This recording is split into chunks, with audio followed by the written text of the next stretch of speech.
শিশু নির্যাতনেও জামিন আরিয়াদহের। সেখানে শিশু নির্যাতন কাণ্ডে চাঞ্চল্যকর মোড়, যেখানে নির্যাতিতর খোঁজই পায়নি পুলিশ। শিশু নির্যাতনেও জামিন প্রসেন দাস, জয়ন্তর সহযোগী। সেই ভিডিও ভাইরাল হয় এবং এখানেই প্রশ্ন উঠছে, পুলিশের ভূমিকায় প্রশ্ন উঠছে, কারণ শিশু নির্যাতনেও জামিন, হেফাজতের আবেদনও জানায়নি পুলিশ, নির্যাতিতর খোঁজই দিতে পারেনি পুলিশ।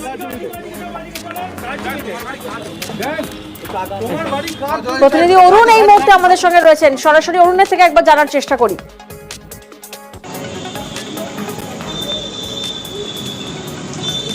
হ্যাঁ দেখো, এই প্রসেন দাস ওরফে লালটু, একে কিন্তু 5 দিনের জন্য পুলিশ হেফাজতে নিয়েছিল বেলঘরিয়া থানা। তাকে 5 দিন ধরে গড়াবার পর আজকে ব্যারাকপুর আদালতে আবার তাকে নিয়ে আসা হয়।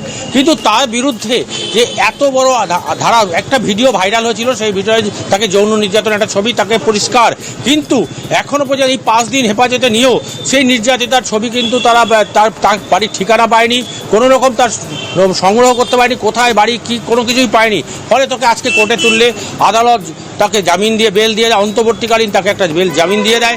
তারপর সেখানে বলা হয় যদি কখনো তাকে খুঁজে পাওয়া যায় তাহলে তার বিরুদ্ধে কেস হবে।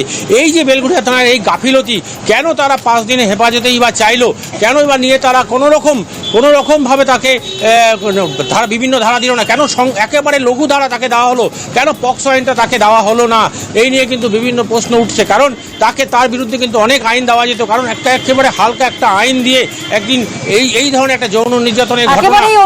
জামিনে মুক্ত জয়ন্ত সঙ্গী প্রসেন দাস, নির্যাতনের মামলায় জোড়া হয়নি পক্সো আইন। আর এবার প্রশ্ন উঠছে, পুলিশের ভূমিকায় উঠছে প্রশ্ন। জজ সাহেব কেস ডায়েরি দেখে কোনো ফার্দার রিপোর্ট বা কোনো ফার্দার ইনজুরি কিচ্ছু পাননি। উনি 2000 টাকার বেল কনসিডার করেছেন। প্রসেনজিৎ দাস এলাইস লালটু।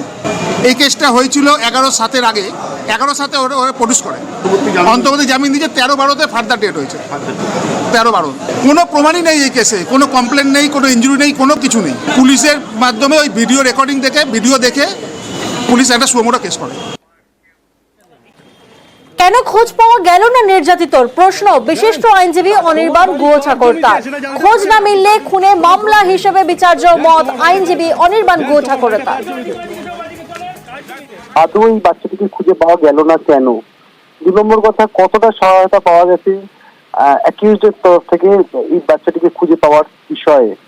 3 নম্বর হচ্ছে, যদি না খুঁজে পাওয়া যায়, ধরুন খুঁজে পাওয়া গেলই না, তাহলে কি পুলিশ হাতে হাত দিয়ে বসে থাকবেন? কারণ কর্পাস ডেলিক্টি বলে একটা কনসেপ্ট আছে, যে কনসেপ্টে বলা আছে যে যদি কারোকে খুঁজে না পাওয়া যায়, তাকে খুঁজে তার কর্পাসকে অন্তত খুঁজে বার করতে হবে, এবং আলটিমেটলি যদি একান্ত খুঁজে নাই পাওয়া যায়, কর্পাসকে খুঁজেই পাওয়া গেল না, তাহলে কিন্তু এই কেসটাই কিন্তু একটা মার্ডার কেসে উত্তীর্ণ হবে। নির্যাতনের মামলায় কেন পক্সো আইন নয়, পুলিশের ভূমিকায় প্রশ্ন অনির্বাণ গুহ ঠাকুরতার।